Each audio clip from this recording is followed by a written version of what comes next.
Kwa hiyo kimsingi tunamshukuru Mungu, tunamwambia Mungu asante kuwa pamoja na sisi siku hii ya leo. Wakati tunaanza wiki hii kutafakari habari ya maisha baada ya wokovu, tulipata muda wa kuangalia maana ya wokovu ni nini, na tukaangalia maana ya wokovu kibiblia, na tukaona kwamba maana ya wokovu kibiblia ni kuokolewa kutoka katika dhambi, kwa sababu mwanadamu ametenda dhambi na mshahara wa dhambi ni mauti. Na tukaangalia pia ipo sababu ya mtu kupata uzima wa milele kama zawadi kutoka kwa Bwana anapomwamini Yesu. Lakini pia tumepatanishwa na Mungu. Tulikuwa tumetengana, tumefarakana na yeye. Mungu akaweka mpango mzuri, tukapatana na tukaelewana na tukaanza kuendelea vizuri. Lakini pia tunapoingia kwenye wokovu tunafanyika kuwa kiumbe kipya. Tunaondoka kwenye hayo maisha ya kwanza, tunaingia kwenye maisha mengine. Tunahesabiwa kwamba ikiwa mtu atakuwa ndani yake, amekuwa kiumbe kipya, ya kale yamepita, tazama yamekuwa mapya. Na baada ya hapo tuliangalia kipengele kingine kilichokuwa kinahusu mambo ya msingi katika wokovu. Mambo ya msingi katika wokovu. Mambo gani ya msingi kwenye wokovu? Tukaangalia jambo la kwanza ni swala la toba. Toba. Tukasema huwezi ukauzungumzia wokovu bila toba. Na tukaionyesha toba namna ambavyo inafanya kazi. Tengeneza mtu kugeuka, kubadilika, kuanza maisha mengine mapya na kutembea katika kusudi la Mungu baada ya toba katika maisha. Tuliangalia kwa urefu na kwa upana kupata kuona mazingira yanayowezekana kwa hapo. Mtu aliyefanya toba hauwezi tena kumkuta huko alikotoka. Bwana asifiwe. Ni rahisi mtu kurudia darasa la 7, lakini sio rahisi sana mtu kuishi maisha ya kubadilika kila siku. Lakini Bwana akatupa neema hiyo ya kupatazama toba namna ambavyo imeelezwa. Na baadaye tukaangalia jambo la pili la msingi ni kuwa na uhakika na wokovu. Kuwa na uhakika na wokovu. Sio vizuri sana kuishi na jambo au kitu bila kukijua ukubwa wake, uzuri wake, wewe ni nani katika hicho. Hata kama unapojiunga kwenye kikundi chochote, ni lazima ujue utanufaika nini na utakuwa nani kwenye hicho kikundi. Haya ni mambo ya lazima ambayo yanakuwepo. Tukasema kwamba ili kuwa na uhakika na wokovu tulionao, kuna mambo yafuatayo ni ya muhimu. La kwanza tukasema ni vizuri kujua wewe ni nani. Lakini la pili tukasema ni kuelewa kuwa wewe tayari unapomwamini Yesu unakuwa na uzima wa milele. Na tukasema ni kwamba jambo la tatu ni kuelewa kuwa Yesu Kristo anakaa ndani yetu. Na jambo la 4 tukasema tumepewa mamlaka na tunaruhusiwa kuyatumia. Bwana asifiwe. Lakini jambo la 4 la 5 lazima tukubali kubatizwa, ubatizo wa Roho Mtakatifu. Watakatifu tuliangalia hili jana, ubatizo wa Roho Mtakatifu. Na ninataka nimalize tu kipengele kidogo alafu niende kwenye hatua nyingine. Ni kwamba kuna ubatizo wa Roho Mtakatifu na ubatizo wa maji. Ubatizo wa maji unaonyesha upo kwa sababu ya kielelezo kinachoonyesha namna gani tuliupata wokovu. Ndio maana kwenye katekisimu tunajifunza ubatizo ni nini. Ni kielelezo kionyeshwacho na mtu mbele za watu, kinachomaanisha ya kwamba huyu mtu amekufa na kufufuka pamoja na nani? na Yesu Kristo. Unaishi maisha ya wokovu ulioupata katika Yesu Kristo. Lakini ubatizo katika Roho Mtakatifu maana yake ni Roho Mtakatifu kuingia kwenye maisha yako na kuanza kufanya kazi, akikutawala, akikusimamia na kukuelekeza mambo ya msingi unayoyapaswa kuyaelewa. Bwana asifiwe. Na nikasema mtu ambaye amekubali kukaa chini ya uongozi wa Roho Mtakatifu, safari yake ni nzuri, safari yake ni ndefu. Haina maana kwamba hatakutana na majaribu, atakutana nayo. Hicho ndicho kilichowafanya mitume wakafanikiwa kupita kwenye majaribu, kupita kwenye changamoto, kupita kwenye dhiki, kupita kwenye shida. Mpaka akina Petro wanataka kuuawa, anamwambia mimi msiniweke kichwa juu kama Yesu mlivyomsulubisha, badala yake ninaomba muinamishe kichwa changu chini, miguu juu. Kwa nini anapata ujasiri wa kusema kitu hiki? Nguvu ya Roho Mtakatifu. Bwana asifiwe. Hakuna kitu kingine, sio ujanja. Unanielewa Wala sio ujanja kabisa. Ni nguvu ya nani? Ya Roho Mtakatifu. Kuna mambo mengi sana yanatuzunguka, lakini Roho Mtakatifu anapigana nayo na anayamaliza. Wanaweza wakaamua watu kukudhalilisha kwa namna yoyote, aidha kwa mapungufu ya familia yako au kwa shughuli unazozifanya au chochote kile. Wakajipanga na wakaweka kila kitu kwenye mazingira yao, lakini alivyo Roho Mtakatifu anafanya kazi, baada ya muda unashangaa. Yaani kile kilichokusudiwa unakikosa kimepitia wapi. Inakuwa kama wingu la mvua, unaliona liko rukirini hapo, unajua kwamba tumerowana, unaanza na kuingiza nguo ndani. Halafu baadaye kanatokea ka upepo, unaliona limeshafika kwenye malimbe, linaendelea huko na halina, na hapa linaacha upepo tu. Roho Mtakatifu anafanya vitu vingi katika mazingira tunayotembea, na hayo ndio tunayoyaona. Wakati mwingine unatembea njiani, unapitisha mguu, baada ya hatua mbili mbele unageuka nyuma, unaona ulipopita hako kaweusi, kumbi ilikuwa nyoka. Unaelewa hiyo vitu? Hiyo kumbi ilikuwa nyoka. Na hapa ndio maana mara nyingi huwa napenda kuambia watu kwamba ni vizuri kumuelewa Roho Mtakatifu, kwa sababu uzuri wa Roho Mtakatifu, hauwezi kukutana na kitu kesho bila kukuambia leo. Hicho ndicho ambacho tunampendea. Wengine tumekosa marafiki kwa sababu hiyo.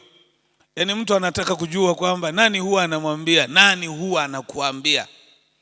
Kwa hiyo anajaribu kuwatafuta watu walio karibu na wewe, akidhani ya kwamba yamkini hawa huwa wanapewa kazi ya kukusanya habari na kukuletea. Hapana, mkusanyaji wa habari ni Roho Mtakatifu. Wakati mwingine ukianza tu kusimulia hadithi yako, Roho Mtakatifu anakuambia unadanganywa. Bwana asifiwe. Huwa tuna watu tunawapokea kila mara, wanakuja kwa maana ya kwamba pengine anahitaji msaada, pengine anahitaji kitu chochote. Unaona? Lakini unagundua Roho Mtakatifu anasema na wewe kwamba huyu anachokizungumza hakihusiani na maelezo yake.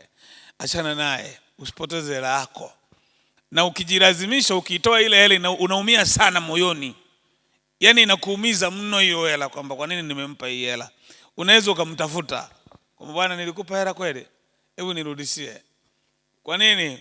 Roho Mtakatifu ndiye anatupatia amani ya kufanya vitu watakatifu. Roho Mtakatifu anatupa amani ya kufanya vitu. Bwana asifiwe. Haleluya. Na ndiye aliyepewa kazi. Tutakuja kuangalia somo la Roho Mtakatifu, utanielewa tutakapokuwa tumeanza kuzungumzia habari za Roho Mtakatifu. Ndio aliyekabidhiwa kulisimamia kanisa duniani. Na ukisikia katika Biblia inaeleza ya kwamba yupo azuiaye kazi za mpinga Kristo, ni Roho Mtakatifu. Si unanielewa? Amejipenyeza shetani mpaka ndani, anafanya kila aina ya uasi. Akiwa wapi? Kanisani.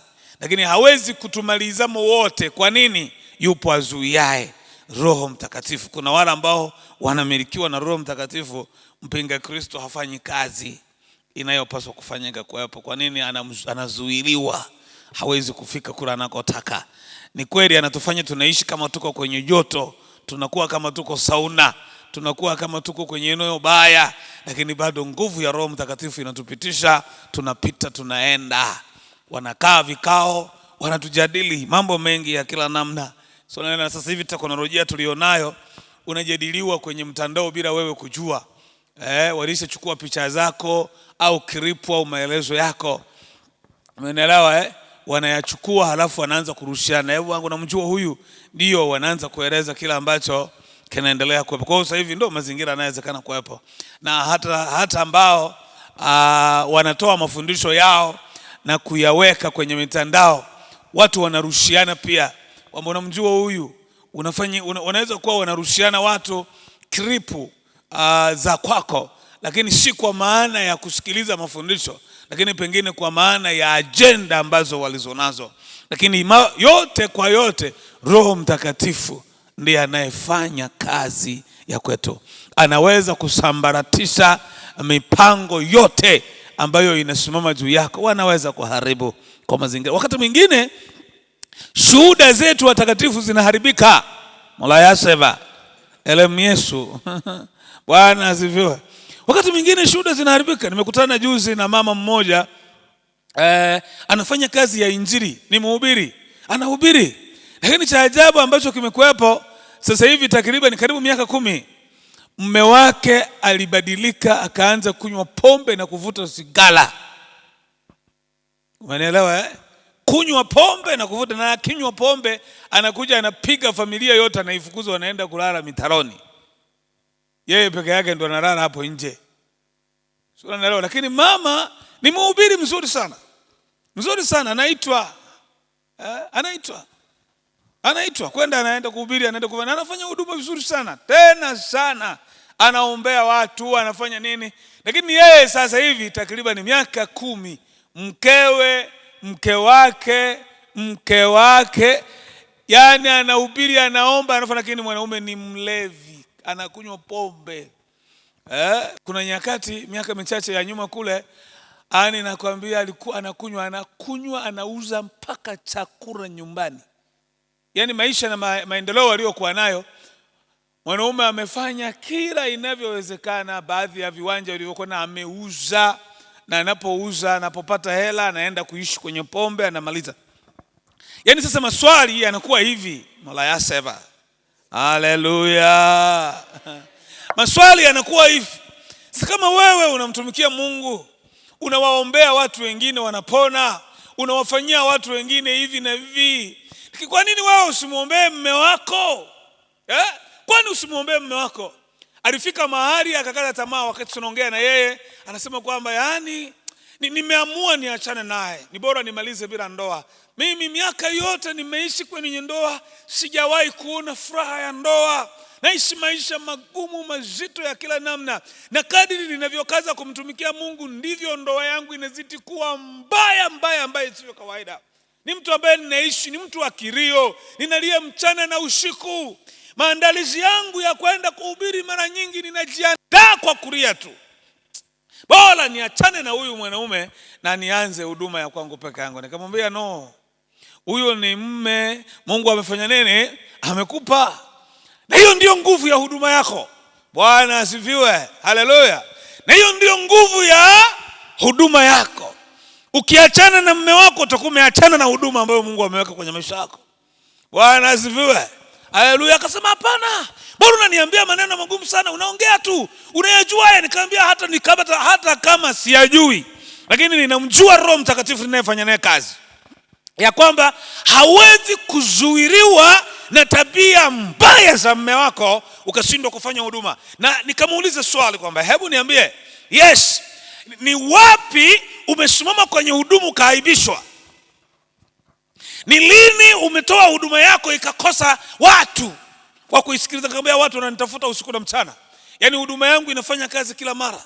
Kuna watu wananifuata mpaka nyumbani kwangu bila kujali ya kwamba mimi mume wangu ni mlevi, ni nani, ameshakuwa kituko, lakini bado kuna watu wenye akili zao timamu na familia zao wanaendelea na maisha yao, wanakuja mimi kwangu wakihitaji kuombewa, wakihitaji kushauriwa, wakihitaji kusaidiwa, wakihitaji kupigwa. Yes. Naomba unisikilize. Wakati mwingine tunapita kwenye mazingira ambayo ushuhuda wetu hauruhusu kusimama, hauruhusu kuzungumza, hauruhusu kujua jambo lolote, lakini Roho Mtakatifu aliye ndani yetu ni anayeifanya thamani yetu iliyoharibiwa ionekane machoni pa watu kama dhahabu. Na ndio maana ukosi watu wanaotamani huduma yako.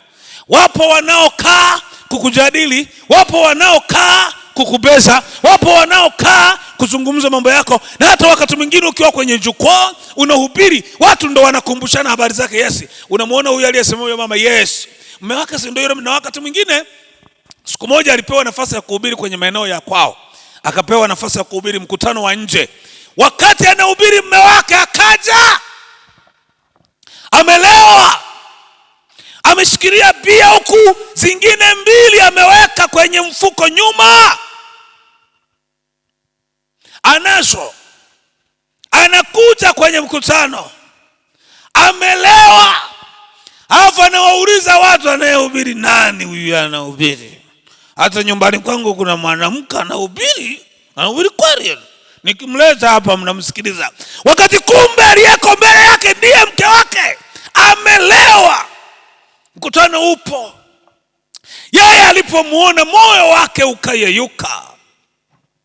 Lakini ghafla Mungu akampa nguvu za ajabu, akafanya kazi, akaliongea neno la Mungu kwa viwango ambavyo hakutarajia.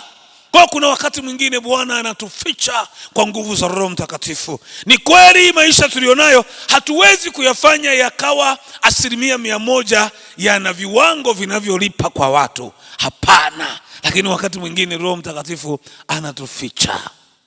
Bwana asifiwe. Ndio maana waimbaji wakati mwingine wanaimba, anasema unifiche Bwana. Unajua kuna wakati mwingine jamani, kuna maisha tunayapitia, kuna baadhi ya nyimbo unazisahau. Bwana asifiwe. Yaani kuna baadhi ya nyimbo unafanya nini? Unazisahau, unapendelea tu nyimbo kama utu. Unifiche Bwana wangu mkononi mwako, nipate kupumzika kitini pa Mungu.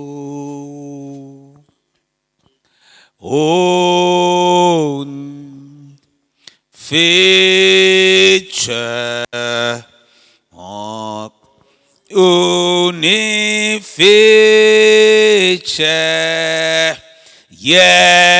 Yesu, nirinde rehemani mwangu.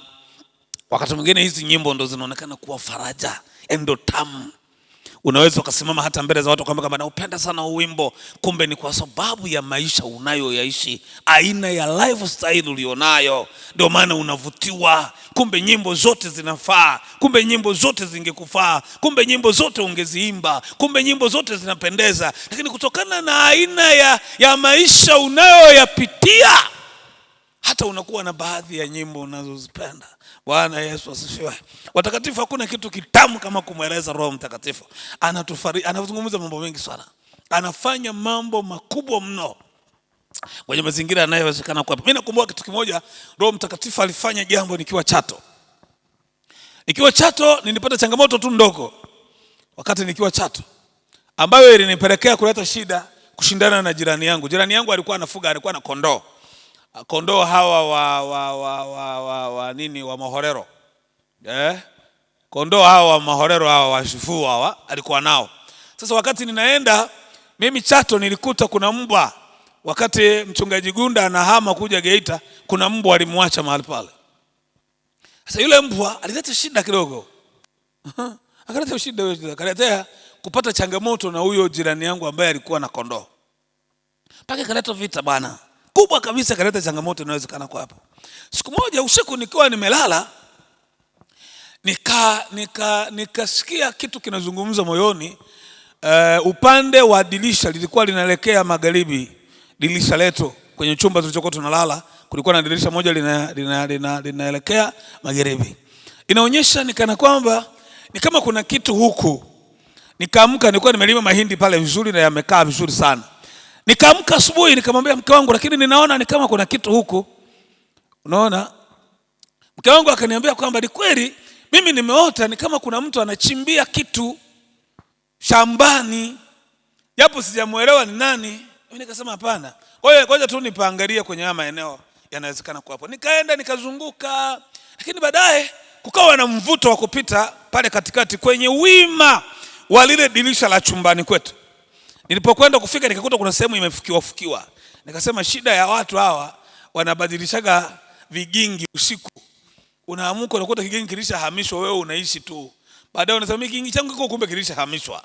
Kaambia huyu si hawa watu wamechimbia kigingi, sio kigingi kweli. Nikaanza kufukua na limti. Nilipofukua hivi nikaona kitambaa cheupe. Nikasema kuna nini hiki? Nikafukua tena, nilivyoendelea kufukua nikaona kitambaa cheupe, ndani yake kuna kioo. Na katikati ya kioo na kitambaa kuna kisu kipya. Na kale kashimo kamechimbwa kama kakaburi. Alafu vikadumbukizwa vikawekwa mle ndani, alafu pakafukiwa. Kisu kimeangalia kwenye lile dirisha langu na vimefunikwa kwenye hao mazingira aliyopo. Hata nikasema na hii ni nini? Nilipoitoa, nikaipeleka pale nyumbani kwangu. Nikawaita na wazee wangu wa kanisa. Nikamwambia, jamani, kuna haya maisha hapa. Naona kuna watu wanatutafuta. Nadhani huyu naye ametengeneza, anajua maeneo hayo ya kuanzia hapo katikati kwenda hivi. Wanatumia sana silaha moja ya aladi. Kwani huwa mkishindana huwa wanaitumia tu ladi kumalizana na wewe, hata kama ni mchana inaweza ikakufyatua kwa mazingira. Nikamwambia sasa hapa kuna hii changamoto mnaiona hapa, lakini haitanipa shida. Haya maisha yataendelea tu kwa mazingira aliyopo. Tutachoma hivi na maisha mengine yatafanya nini? Yataendelea kwenye mazingira aliyopo. Nimemaliza kuchoma moto. Kwamba nimemaliza kuchoma moto siku 2, ile familia iligawanyika mara 2. Baba wakaachana. Akaenda kuanza kulala kwenye mashine na kondoo zake. Mama akahamia, akarudi Sabato. Kwa hiyo kesi ikawa imefanya nini? Imejigawanya yenyewe, imeisha. Bwana asifiwe. Yaani watakatifu, wakati mwingine Roho Mtakatifu anatufanyia vitu vikubwa sana, hatujui tu kumtumia. Na ni kwa nini watu wanaona dhambi ni tamu kuliko nguvu za Mungu? Yaani sijui ni kwa nini. Na wakati mwingine kwa kweli nawahuzunikia tu, nawahuzunikia. Bwana asifiwe. Lakini pia leo nilitaka nikuonyeshe vitu vichache hapa ambavyo vinaweza vikaonekana na vikafanyika kazi kwenye mazingira aliyopo. Watakatifu, nataka nikuonyeshe kwamba kwa nini wokovu ni muhimu kwenye maisha yetu. Kwa nini wokovu ni wa muhimu kwenye maisha yetu?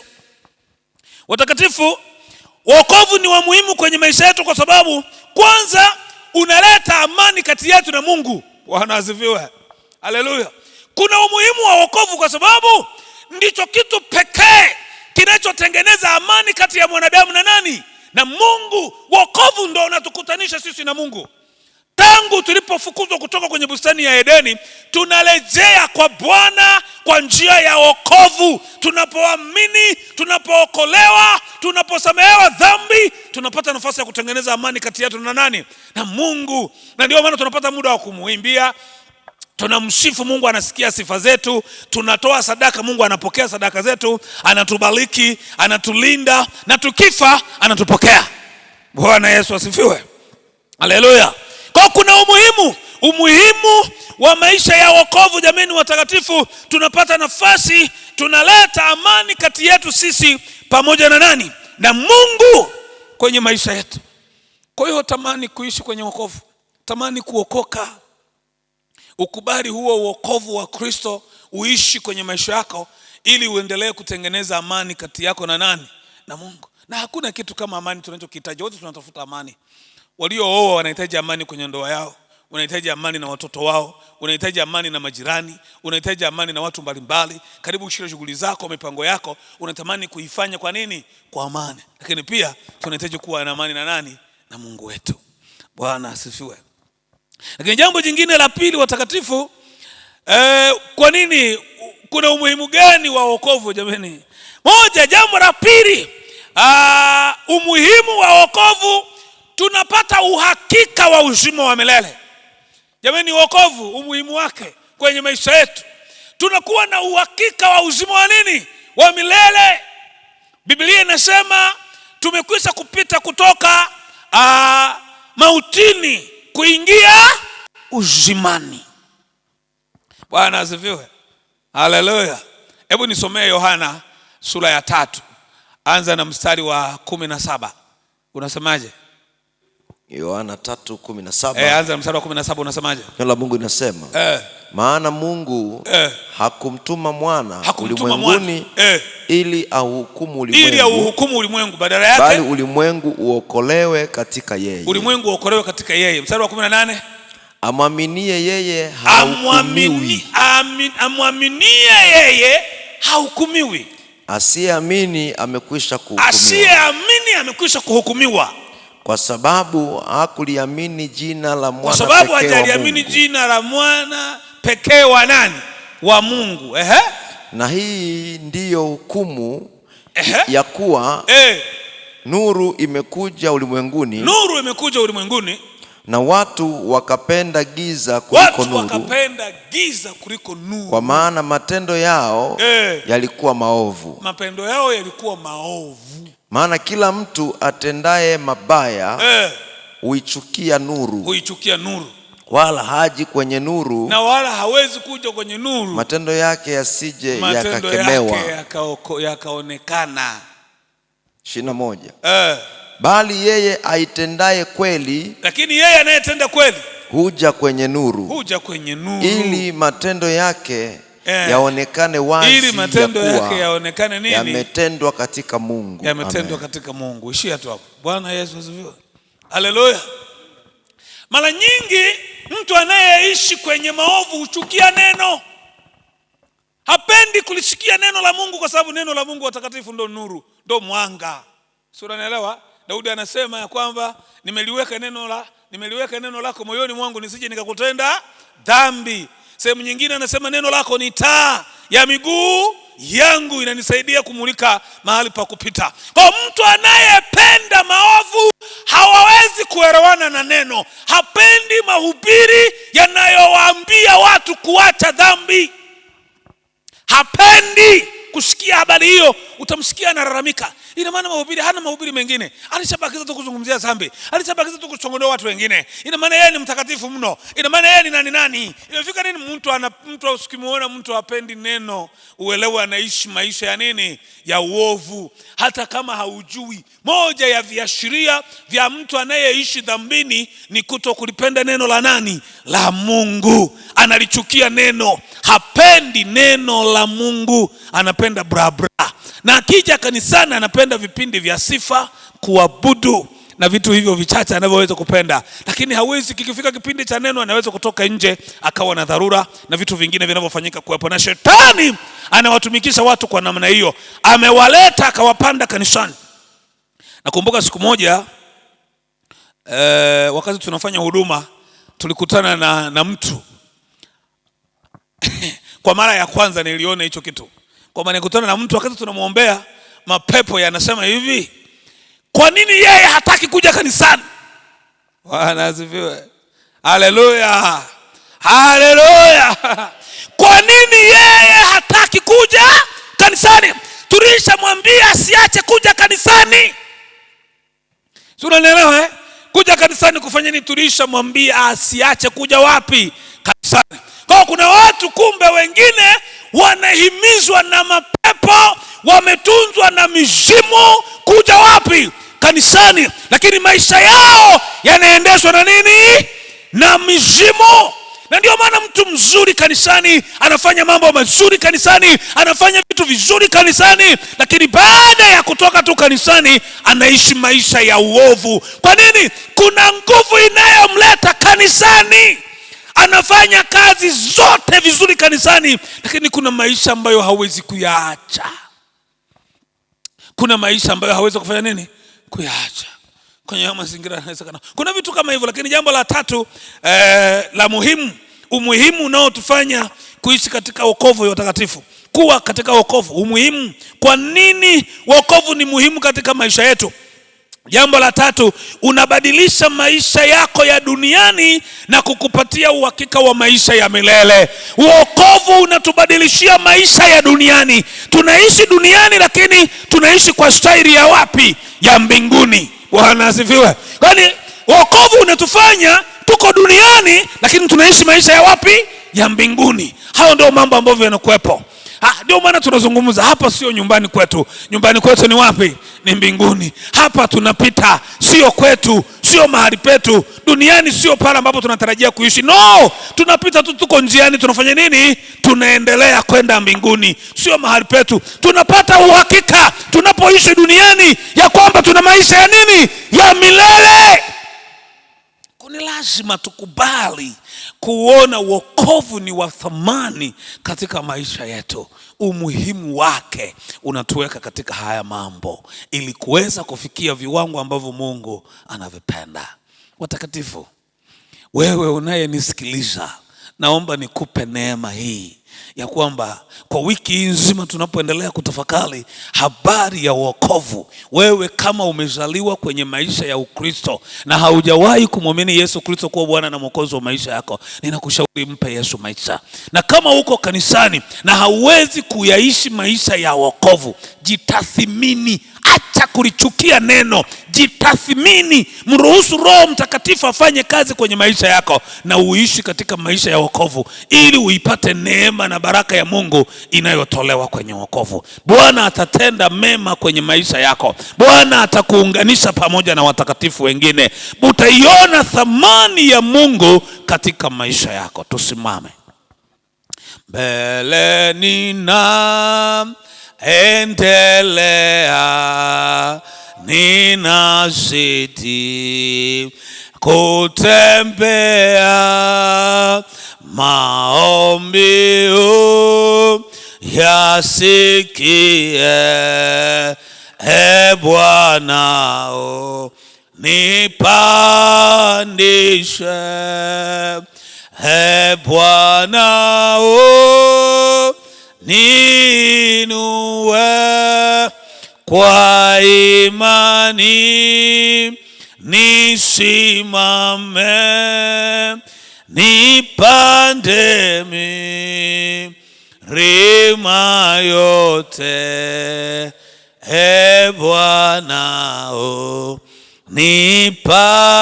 nipandishe.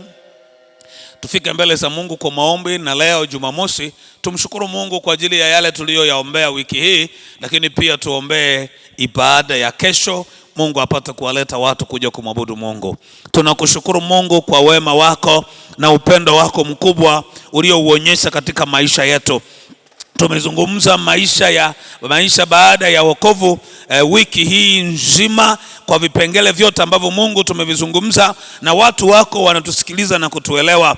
Badilisha maisha ya watu, wafanye maamuzi kwa nguvu ya Roho Mtakatifu, wala sio kwa kuvutiwa na mambo mbalimbali katika hii dunia. Badala yake Bwana, wavutwe na nguvu yako, wavutwe na neno lako, wavutwe na mapenzi yako, wavutwe na matakwa yako, ili waishi katika tendo na maisha yanayotoka kwako. Kwa wiki hii nzima ambayo Bwana umetujalia kutupa na kuifanyia kazi, ninaomba Bwana Yesu, kila anayekusikia wewe ukizungumza katika maisha ya wokovu, mpe neema moyoni mwake kukata shauri, moyoni mwake kuiacha dhambi, moyoni mwake kufanya mabadiliko. Bwana Yesu, tunakuita na kukukaribisha ya kwamba ukawe pamoja nasi. Watie moyo watu wanaopita katika changamoto ngumu nzito za kila aina. Wakati mwingine shuhuda zao ni ngumu, ni mbaya, hata zinawafanya wasije kanisani, zinawafanya wasifanye kazi zako, zinafanya wasiimbe, zinafanya wasihubiri, zinafanya wasitoe sadaka, zinawafanya wasifanye jambo lolote katika maisha yao kanisani. Bwana Yesu, ninakusihi, nenda ukazungumze na wao kupitia nguvu ya Roho Mtakatifu. Yeye ndiye anayetusimamia, yeye ndiye anayetutembelea tujapopita katika mazingira magumu. Hata kama tutaharibiwa, hata kama tutapaka mavi, hata kama tutatembea uchi, hata kama tutatembea kwenye mazingira magumu, bado tutalitaja jina lako, bado tutataja nguvu zako. Wakati wengine wanataja magari, wanataja majumba, wanataja farasi, wanataja uganga, wanataja mali, wanataja vitu mbalimbali wanavyovitarajia, sisi tutalitaja jina la Bwana, sisi tutalitaja jina la Kristo, sisi tutakutaja Bwana uliye wokovu wetu. Katika jina la Yesu Kristo, acha tutembee katika maisha haya. Hatutanyamaza kukuambia Baba, hatutanyamaza kuieleza dunia, hatutanyamaza kwa namna yoyote. Mtumishi wako Paulo alipowahubiria watu wako, walimkamata wakampiga, wakamvua nguo zake zote, akabaki uchi, wakamtembeza mji mzima, kisha wakaenda wakamtupa. Lakini alipoamka kutoka kwenye kuzimia, bado alivaa nguo na akauendea mji ule tena kwenda kuwahubiri habari za Yesu. Acha utupe neema Bwana Yesu, hata kama tumezungukwa na dhiki, hata kama hatuna matokeo mazuri, acha tukuhubiri Kristo, acha tukueleze habari zako, acha tuiambie dunia ya kwamba kwako kuna wokovu. Bwana Yesu, nenda ukaonekane. Bwana Yesu, nenda ukajidhihirishe. Tunaombea ibada ya Jumapili kesho. Nenda ukawalete watu kutoka kwenye kazi zao, kutoka kwenye maisha yao, waliokatishwa tamaa, zungumza nao kwa Roho Mtakatifu. Waliorudi nyuma, zungumza na wao. Kawalete wasioamini, zungumza na wao katika maisha ya wokovu. Wamwamini Yesu Kristo kuwa Bwana na Mwokozi wa maisha yao. Waje kanisani wa kuabudu katika roho na kweli. Tembea kila mahali. Ninavunja roho wa Shetani, mamlaka ya Ibilisi, nguvu za mapepo, majini na uganga. Ukawaachie miungu yote kwa Geita. Ninaikataa kwa jina la Yesu. Ninavunja kila aina ya mateka katika jina la Yesu. Achilia watu wako wakubwa na wadogo, wa kike na wa kiume, waende wakuabudu wewe, waende wakutukuze wewe Bwana. Kawalete watakatifu wako. Tunakushukuru kwa kutupa neema wiki nzima kukutafakari wewe, kukuomba, kuzungumza na wewe asubuhi, kuja nyumbani mwako. Ninalitukuza jina lako, ninakuheshimu Mfalme, ninayaona makusudi na mapenzi yako katikati ya maisha yetu. Bwana, ukawe neema na baraka kwenye maisha yetu nyakati na vipindi vyote, maana unatupenda. Ninakushukuru weekend hii tunapoianza, Bwana, iache ikawe baraka kwa ajili ya maisha yetu. Utatupatia mahitaji yetu, utabariki kazi zetu za mikono, utatupa sadaka, utatupa chakula, utatupa na mahitaji mengine. Tengeneza mazingira ya amani, mahusiano mazuri katika familia, mahusiano mazuri kwenye ndoa, mahusiano mazuri kwa watoto, mahusiano mazuri kwa ndugu na jamaa, mahusiano mazuri kwa waumini kanisani. Baba, ninakutukuza na kulibariki jina lako. Wewe utaendelea kuwa pamoja na sisi. Nami ninaomba, nami ninaamini, nami ninakubaliana na wewe katika jina la Yesu Kristo uliye Bwana na Mwokozi wa maisha yetu. Amen. Tushiriki neema ya Bwana wetu Yesu Kristo na upendo wa Mungu Baba na ushirika wa Roho Mtakatifu ukae na sote sasa na hata milele. Amen. Bwana akubarikia wewe na kukulinda, akuangazie nuru za uso wake na kukufadhili, akuinulie nuru za uso wake na kukupa amani na furaha, katika jina la Mungu Baba na Mwana na Roho Mtakatifu. Amen.